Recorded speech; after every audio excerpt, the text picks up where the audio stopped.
আসসালামু আলাইকুম। Event and travel চ্যানেলে সবাইকে ওয়েলকাম জানাচ্ছি।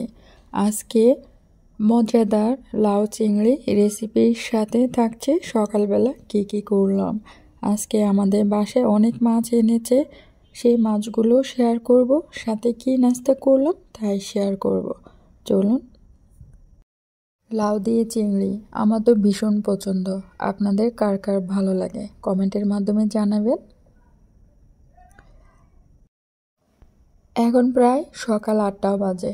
এই সময় বাজার থেকে অনেক মাছ নিয়ে আসলো, একদম ফ্রেশ দেশীয় মাছ, কই মাছ, শিং মাছ, সাথে খলসা মাছ ছিল, ভ্যারাইটিস মাছ, মিনি মাছ, এক এক অঞ্চলে এক এক রকম নাম হতে পারে, পুঁটি মাছ, আরও অনেক ধরনের মাছ ছিল, সব কিন্তু দেশীয় মাছ।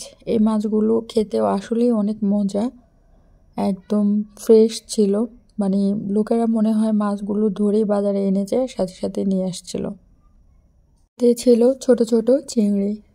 তো আজকে আমি অনেক রান্নাই করেছি, তো আপনাদের সাথে শুধুমাত্র লাউ চিংড়ি রেসিপি শেয়ার করছি। আমি ফ্রেশ অনেক মাছই এখান থেকে রান্না করেছিলাম।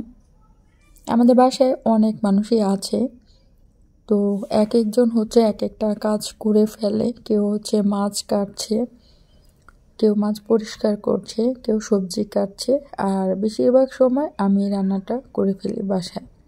আমার রান্নাটা সবাই অনেক পছন্দ করে আমাদের বাসায়। তো আজকে সকালবেলা খাওয়ার জন্য সবজি খিচুড়ি করে ফেলছি। এখন তো শীতের সময়, অনেক মজার সবজি বাজারে পাওয়া যায়, আর সবজি রান্না করে প্রথমেই কিন্তু বেশি খেতে ভালো লাগে। এখানে আমি সিম দিয়ে, ফুলকপি দিয়ে, সিম, আলু, তারপর পাতাকপি এবং অন্যান্য সবজি দিয়ে এই খিচুড়িটা করেছি। আমরা কিন্তু সপ্তাহের মধ্যে 2-1 দিন খিচুড়ি করে থাকি সকালবেলা। তো এক এক দিন এক একভাবে খিচুড়িটা আমি রান্না করি। কখনো মোটা চালের দিয়ে করি, কখনো ভাত দিয়ে করে থাকি, কখনো বাসমতি চাল দিয়ে করি, কখনো চিনি গুঁড়া চাল দিয়ে করি। যখন যেটা থাকে সেটা দিয়ে আমি করার চেষ্টা করি। তো সবাই মাছ কাটছে, মাছ কাটার পর গরম গরম খিচুড়ি বেড়ে নিলাম। আমি এর মধ্যে খিচুড়িটা রান্না করে ফেলেছি, তারপর সবাইকে বেড়ে দিলাম, সবাই খিচুড়ি খেয়ে নিয়েছে। এখন এই যে চিংড়ি মাছ দেখতে পাচ্ছেন, আমি শুধু রান্নার জন্য যেটুকু দরকার ওইটুকু চিংড়ি বেছে নেব, তারপর রান্না শুরু করে দেব। যেহেতু অনেক মাছ, সবাই মিলে মাছ কাটাতে ব্যস্ত। তো আমি প্রথম কড়াই বসিয়ে দিলাম, তারপর তেল দিয়ে দিলাম। তেলের মধ্যে পরিমাণ মতো চিংড়ি মাছ যা আমি কাটতে পেরেছি ওইটুকুই আমি কড়াইতে দিয়ে দিলাম। তারপর ভালো করে একটু ভেজে নেব। তারপর এখানে আমি যখন পেঁয়াজ দিয়ে দেব, চিংড়িটা যখন একটু লালচে হবে তখনই কিন্তু দেব, যখন চিংড়ির ফ্লেভারটা বের হয়ে যাবে। তো আমি পেঁয়াজ কুচি দিয়ে দিলাম, পেঁয়াজ কুচি দিয়ে একটু নাড়বো।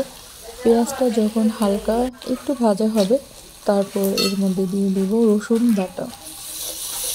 যেহেতু লাউ সবজি রান্না করছি তাই এখানে আদা বা অন্যান্য মশলাগুলো দেব না, শুধুমাত্র রসুনটাই দেব, রসুন বাটা। রসুন বাটা দেওয়ার পর পেঁয়াজ, রসুন আর চিংড়ি মাছটা ভালো করে আমি ভেজে নিচ্ছি। রসুনটা যখন তেলের সাথে ভালো করে ভাজা হবে রান্নার স্বাদটা অনেক বেড়ে যাবে। এভাবে একবার বাসায় ট্রাই করে দেখতে পারেন। এখন গুঁড়ো মশলাগুলো আমি দিয়ে দেব। তার মধ্যে দিয়ে দিচ্ছি হলুদ গুঁড়ো, জিরা গুঁড়ো, জিরের সাথে এখানে ধনিয়া গুঁড়ো আছে, সাথে স্বাদ মতো লবণ দিয়ে দিচ্ছি। এখন মশলাটা যাতে পুড়ে না হয় তার জন্য আমি একটু পানি দিয়ে দিলাম 1 কাপের মতো।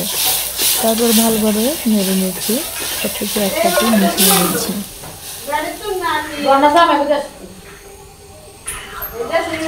মশলাটা যাতে ভালোভাবে হয়ে যায়, এখন ঢাকনা দিয়ে দিচ্ছি আমি। আর আপনারা দেখতেই পাচ্ছেন আমি কিন্তু মরিচের গুঁড়োটা দিইনি, কারণ মরিচের গুঁড়া দিব না, কাঁচা মরিচটা দিব।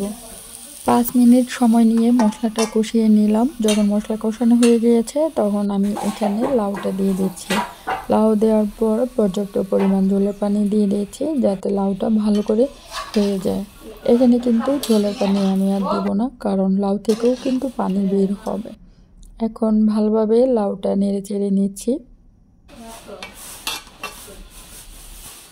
ঢাকনাটা দিয়ে দিব যাতে লাউটা ভালোভাবে সিদ্ধ হয়ে যায়। আর লাউ থেকে কিন্তু অনেক পানি উঠে, লাউ হচ্ছে পানি জাতীয় সবজি। এই তো ঢাকনা খুলে নিলাম প্রায় 7 থেকে 8 মিনিট পর। আর দেখতে পাচ্ছেন অলরেডি আমার লাউ রান্না অর্ধেক হয়ে গেছে, এখনও বাকি আছে, আরও হচ্ছে কিছুক্ষণ রান্না করতে হবে। তো আমি হচ্ছে আবারও একটু নেড়ে চেড়ে দিচ্ছি, তারপর হচ্ছে আবারও ঢাকনা দিয়ে রেখে দেব লাউটা সম্পূর্ণভাবে হয়ে যাওয়ার জন্য। আর এখানে আমি হচ্ছে কাঁচামরিচ আর হচ্ছে ধনেপাতা দিয়ে দেব, অন্য কোনো মশলা আর এখানে দেওয়া লাগবে না। দেখতে পাচ্ছেন অনেক লোভনীয় লাগছে কিন্তু লাউটা এখনই। আর এই লাউটা এত কচি ছিল, পুরো রান্নাটা কমপ্লিট হতে 30 মিনিটের মতো মনে হয় সময় লেগেছে।